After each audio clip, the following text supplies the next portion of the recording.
তুরস্কের ঐতিহ্যবাহী খাবারগুলোর মধ্যে সবচেয়ে সেরা পছন্দের এবং সেরা মানের একটি প্রিয় খাবার হলো এই বারবিকিউ ল্যাম্প হেড।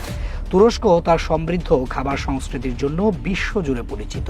কাবাব, বকলাভা বা দই ভিত্তিক নানা পদ ছাড়াও সেখানে এমন কিছু খাবার রয়েছে যা বিদেশিদের কাছে একই সঙ্গে বিস্ময়কর ও আকর্ষণীয়।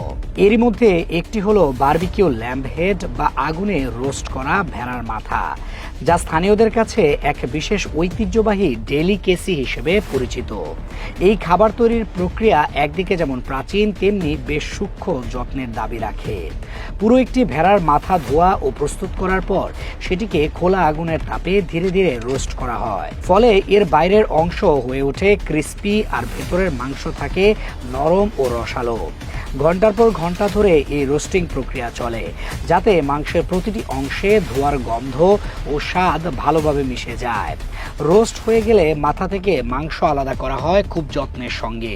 চোখ, জিহ্বা, গাল ও মগজের অংশকে সবচেয়ে সুস্বাদু ধরা হয়। এগুলোকে ছোট ছোট টুকরো করে কেটে স্থানীয় মশলা, লবণ ও কখনো লেবুর রস মিশিয়ে পরিবেশন করা হয়। অনেক জায়গায় এটি পাউরুটি বা ফ্ল্যাট ব্রেডের সঙ্গে খাওয়া হয়। এই খাবারটি শুধু একটি পদ নয়, বরং তুর্কি সংস্কৃতির অংশ। ইতিহাস বলছে প্রাচীন যাযাবর তুর্কিরা পশুর প্রতিটি অংশ ব্যবহার করতেন, কোনো কিছুই নষ্ট হতো না। তখন থেকে এই পশুর মাথা আগুনে রোস্ট করে খাওয়ার ঐতিহ্য শুরু হয়, যা আজও গ্রামীণ ও শহুরে তুরস্কে টিকে আছে। অনেক জায়গায় এই খাবার উৎসব বা বিশেষ অনুষ্ঠানে পরিবেশিত হয়, যেখানে পরিবারের সবাই মিলে এটি ভাগাভাগি করে খায়। তবে যারা প্রথমবার এই খাবার দেখেন তাদের কাছে এটি কিছুটা অস্বাভাবিক মনে হতে পারে, কিন্তু তুরস্কে এটি গর্বের এক প্রতীক, যেখানে রান্নার কৌশল, ধৈর্য ও ঐতিহ্যের মিশ্রণে সৃষ্টি হয় এক অনন্য স্বাদ।